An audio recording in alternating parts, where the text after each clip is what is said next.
ভয়াবহ ভূমিকম্পে লণ্ডভণ্ড কলম্বিয়ার পশ্চিমাঞ্চলে প্রাণহানি বেড়ে দাঁড়িয়েছে ১৩২ জনে। আহত ৫ শতাধিক মানুষ। ধ্বংসস্তূপের নিচে এখনও আটকে থাকা মানুষের আর্তনাদ। তাদের জীবিত উদ্ধারে সময়ের সাথে পাল্লা দিয়ে চলছে অভিযান। ত্রাণ তৎপরতার পাশাপাশি ক্ষতিগ্রস্ত এলাকায় মোতায়েন করা হয়েছে নিরাপত্তা বাহিনীর অতিরিক্ত সদস্য।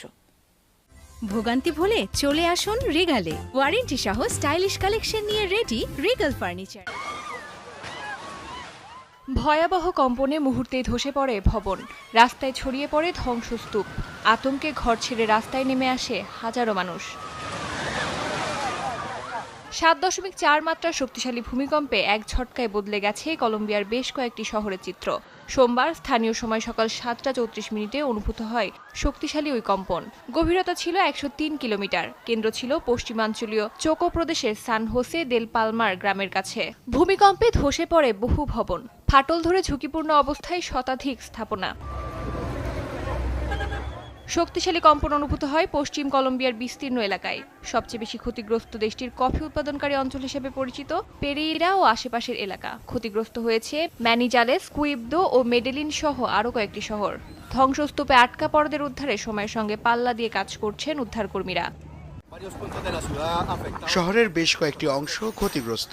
হাসপাতাল ও স্কুলে বড় ধরনের কাঠামোগত ক্ষতি হয়েছে। ফায়ার সার্ভিস সহ জরুরি বিভাগ তৎপর উদ্ধার কাজে। ধ্বংসস্তূপের নিচে কেউ জীবিত আছেন কিনা খুঁজে দেখা হচ্ছে। এখনো ধ্বংসস্তূপের নিচে আটকে থাকা ৪ জনকে উদ্ধারের চেষ্টা করছি। সেখানে একটি ছোট কুকুরও আছে। আমাদের বিশ্বাস কুকুরটি এখনো বেঁচে আছে। আমরা আশাবাদী মানুষগুলোকে নিরাপদে বের করে আনতে পারবো। উদ্ধার কাজে যোগ দিয়েছেন স্বেচ্ছাসেবী ও স্থানীয় বাসিন্দারাও। ধ্বংসস্তূপে স্বজনদের খুঁজছেন কেউ, আবার কোথাও চলছে জীবিতদের উদ্ধারের মরিয়া চেষ্টা। ভেতরে আটকে পড়া মানুষটি কারোর স্বজনও। এমন পরিস্থিতিতে উদাসীন থাকা যায় না, সবাইকে এগিয়ে আসতে হবে। ক্ষয়ক্ষতি ব্যাপক, বহু মানুষ আহত হয়েছেন, কয়েকজনের মৃত্যুর খবরও পেয়েছি। আমাদের সবার উদ্ধার কাজে সহযোগিতা করা উচিত।